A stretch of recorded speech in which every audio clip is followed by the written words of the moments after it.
Picture this. You're standing in the shower. It's been, what, 40 minutes since you closed your laptop and left the office.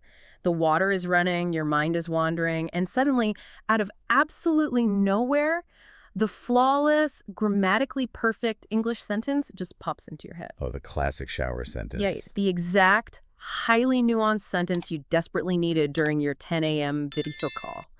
And it's like, why is it that you can read C1 level technical documentation effortlessly? You can write these perfectly structured emails, but the moment you open your mouth in a live conversation, your brain just completely flatlines. It's the ultimate betrayal by your own brain, honestly. Yeah. And, well, it's the sole focus of our deep dive today. We're going to pull apart the mechanics of this, the comprehension-production gap. We're looking at a huge stack of linguistic research and psychological studies to figure out why your speaking skills lag so far behind your understanding. And more importantly, we're going to hand you a 5-part blueprint to actually bridge that gap. Yeah, because if you have ever felt like a fraud at work because your written English is stellar, but your spoken English is just this stuttering mess, we are here to tell you there is absolutely nothing wrong with you.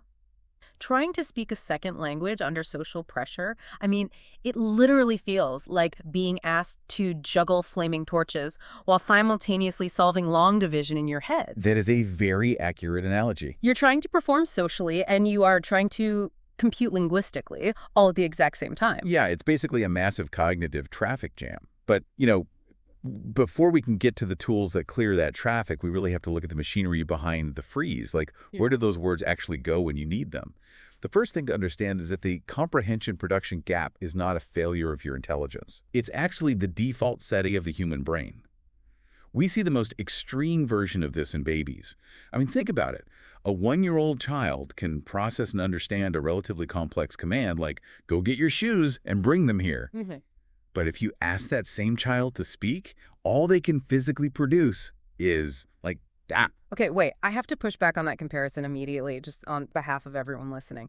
A baby has a built-in excuse. Yeah. They have literally been alive for 11 months. Yeah. I have been studying this language for 11 years. Right, yeah. I've done the grammar exercises. I've passed all the tests.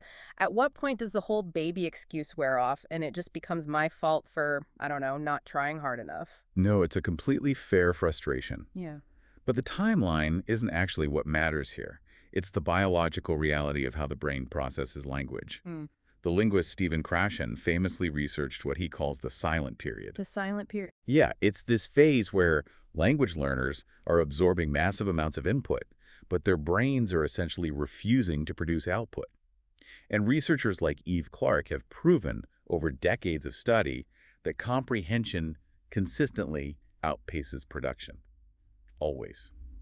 They are entirely separate neurological systems. Wow, okay. They develop on completely different timelines, they use totally different neural pathways, and they draw on different energy reserves. So understanding a language and speaking a language aren't just like different skill levels. You're saying they're fundamentally different biological muscles. Yes, exactly. And when you force that underdeveloped speaking muscle to perform under intense professional pressure, you trigger what researcher Elaine Horwitz defined as foreign language anxiety. Speaking is inherently the most anxiety-provoking element of language acquisition. Which makes sense because you're totally exposed. Totally. The researcher John Daly actually found that the fear of public speaking often ranks higher for people than the fear of heights or spiders or even death. Which is wild to think about. It is. Now, compound that native fear with the burden of doing it in a second language. You are facing what cognitive scientists call a dual task. A native speaker in a meeting just has to focus on performing their professional role. Mm-hmm. You have to perform that role while also actively operating the heavy machinery of a second language. So you're carrying double the cognitive load and then on top of that, beating yourself up for being a split second slower than the native speakers in the room. Exactly. That completely explains why we fall into what the research calls the translation trap. The anecdotes in our sources about this are agonizingly relatable. We have all been there. Like the person who panics and just confidently nods and says yes to a waiter who just asked a highly complicated question about food allergies. Oh, yeah, the classic panic, yes. Right. Or the person who goes to a pharmacy and instead of asking for cough syrup, which is a word they absolutely know, they've written it down on vocabulary flashcards 100 times. They just aggressively cough at the pharmacist to mimic the illness because the actual word just evaporated. The translation trap is a symptom of system overload. My favorite, and by favorite I mean the absolute most tragic anecdote from the sources, is the professional trying to tell their boss at a corporate dinner that they are full. Oh, no, I remember this one. Yeah. Instead of using the English phrase, they translate an idiom word for word from their native language, and they accidentally announce to a table of executives that they are pregnant. That is the ultimate nightmare scenario. I would just walk into the ocean. And the real tragedy is that they owned the phrase, I'm full. It was in their brain. But under pressure, the brain bypassed the English access point, tried to carry the native language structure over word by word, and the entire thing just collapsed. Which brings us directly to Camila's story. Yeah. So Camila is a brilliant product designer who lands a remote dream job at a U.S. tech company. She reads all the C1 level technical documentation without breaking a sweat. Then comes week one. She logs into a morning stand-up video call. The manager is going around the grid of 15 video boxes, asking everyone the standard startup question, what did you work on yesterday? What are you doing today? Ugh, you can just feel the panic rising as the manager goes from person to person. It's like a ticking time bomb just moving closer to her little box on the screen. She had a highly sophisticated multi-clause sentence completely prepared in her head. But the exact moment the manager calls her name, her mind draws a complete blank. Total whiteout. She sits in agonizing, frozen silence for what feels like a minute. Finally, she just blurts out, yes, the work is good. Today, more work, thank you. She mutes her microphone, turns off her camera, and literally cries. The work is good. Oh man, that physically hurts to read, because she knew in real time how far below her actual professional intelligence that sentence was. She sounded like a beginner, but she wasn't. So what is the actual biology of that freeze? What is happening in her brain in that specific second? So the freeze actually have two distinct phases, emotional and mechanical. Emotionally, your amygdala, which is the brain's primitive threat detection center, it cannot tell the difference between a physical tiger attacking you in the jungle and a manager unexpectedly calling your name on a Zoom call. Wait, really? Really, it perceives both as a life or death threat, so it triggers a massive survival response, which quite literally pulls blood and metabolic resources away from your prefrontal cortex, which is where your sophisticated language processing happens. Wow. So my own biology is pulling the plug on my vocabulary just to prepare me to like physically run away from my laptop. That is exactly what is happening. Mm-hmm. And the second phase of the problem is mechanical. You are overloading your working memory by trying to translate and build sentences word by word. And this is where we can pivot to the actual solutions. If we know the freeze is caused by a biological threat response and a mechanical memory overload, the first two techniques in our blueprint are designed to manually override your amygdala and hack your working memory. Okay, I'm taking notes. If my brain is interpreting a product update as a literal tiger attack, how do I shut off the alarm? You use technique one, which is the 3-second reset. The moment you are asked a question, your instinct is to answer instantly to prove you belong there. Do not do that. First, you exhale. A long, audible exhale that is noticeably longer than your inhale. Biologically, an extended exhale stimulates the vagus nerve. This acts as a manual brake on your parasympathetic nervous system. It physically forces your heart rate to drop and signals to the amygdala that the tiger is gone. That's amazing. It reopens the pathways to the prefrontal cortex where your vocabulary is stored. Then, while you are still letting out that breath, you deploy a pre-planned by-time phrase out loud. Something simple like, that's a really good question.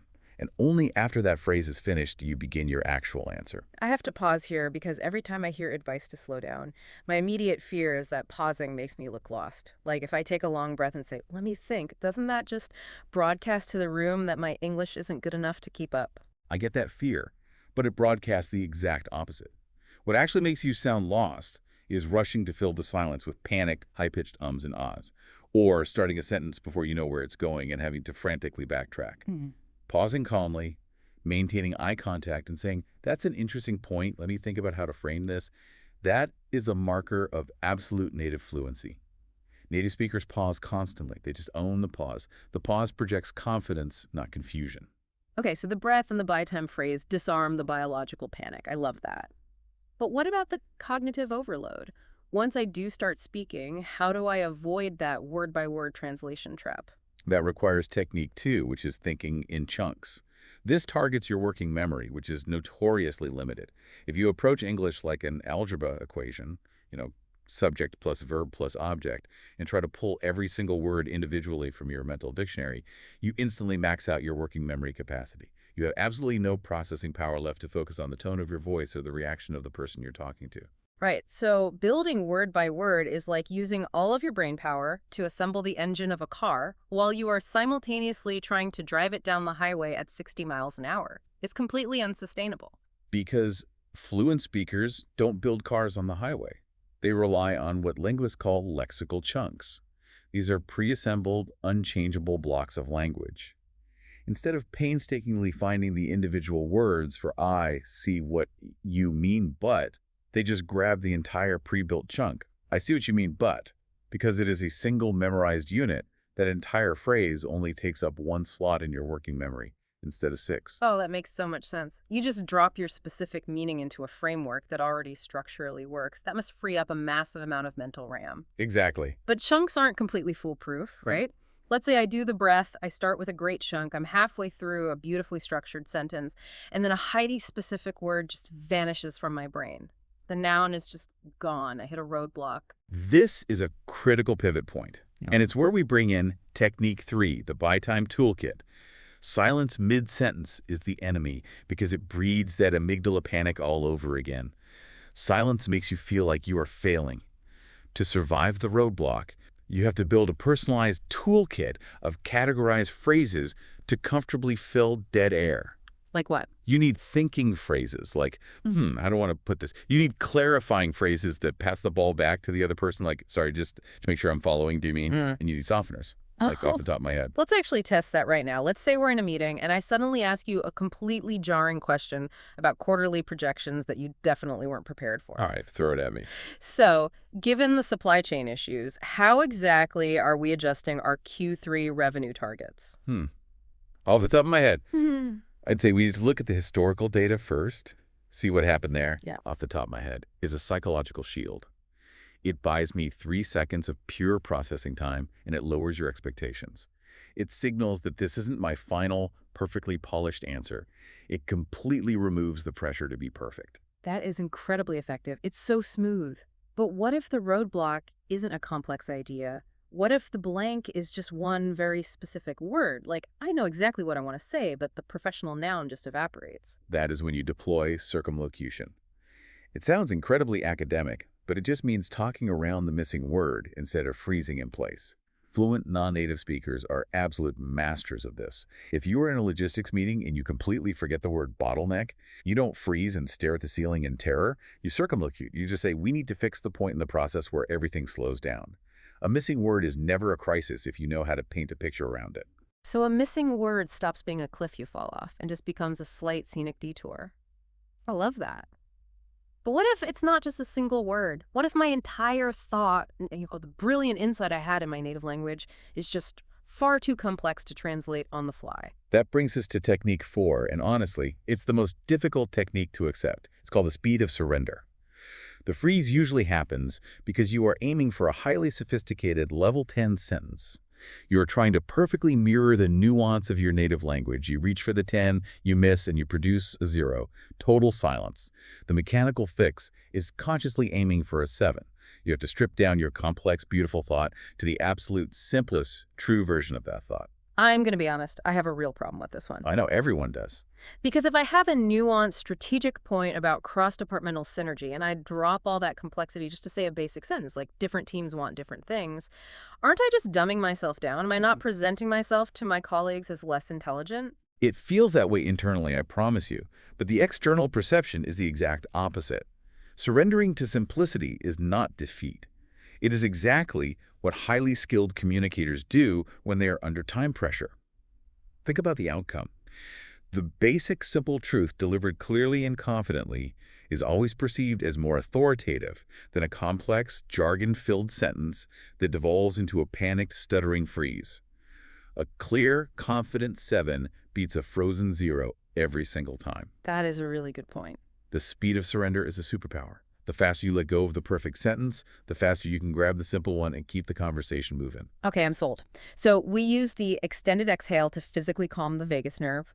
We use lexical chunks to save our limited working memory. We use the buy time toolkit and circumlocution to navigate detours. And we use the speed of surrender to just keep moving forward.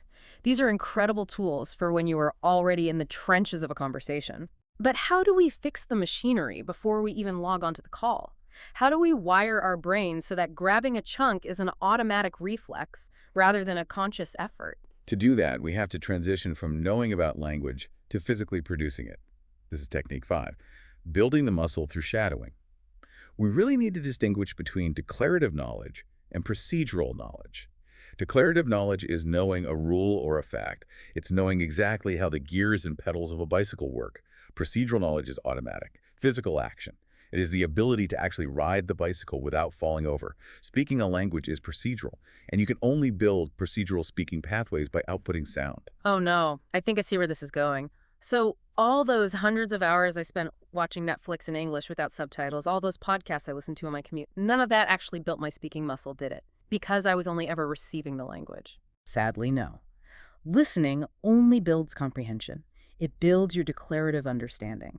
To build the physical speaking muscle, your actual mouth has to move. If you only listen, you're essentially going to the gym, doing bicep curls with your right arm for 3 years, and then wondering why your left arm is still incredibly weak. You have to work the other muscle. That is devastating, but very fair. So how do we actually work the procedural muscle? What does a shadowing session actually look like?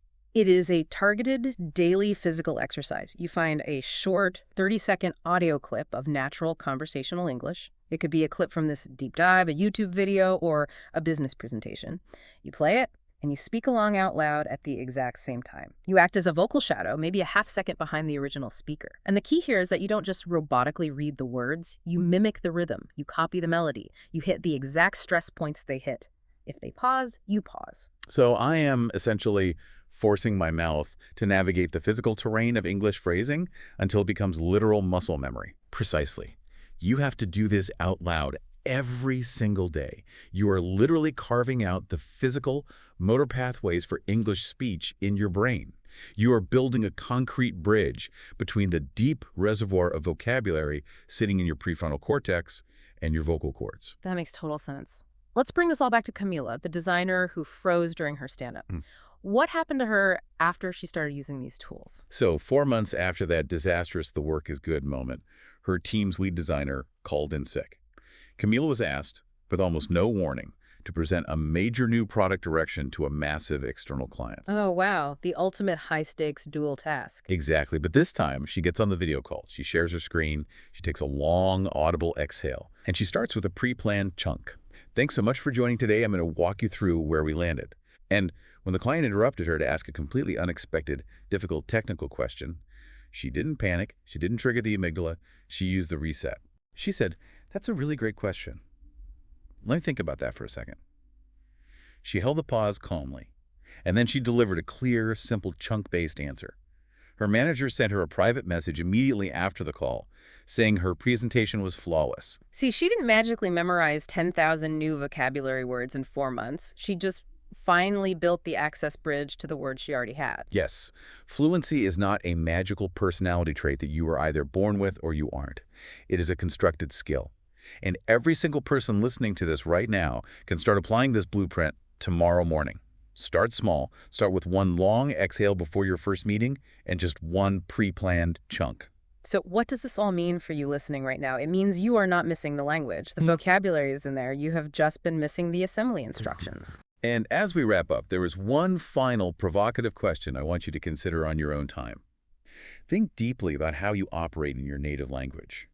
Have you ever noticed that even in your mother tongue, you rely heavily on filler words? You use conversational pauses.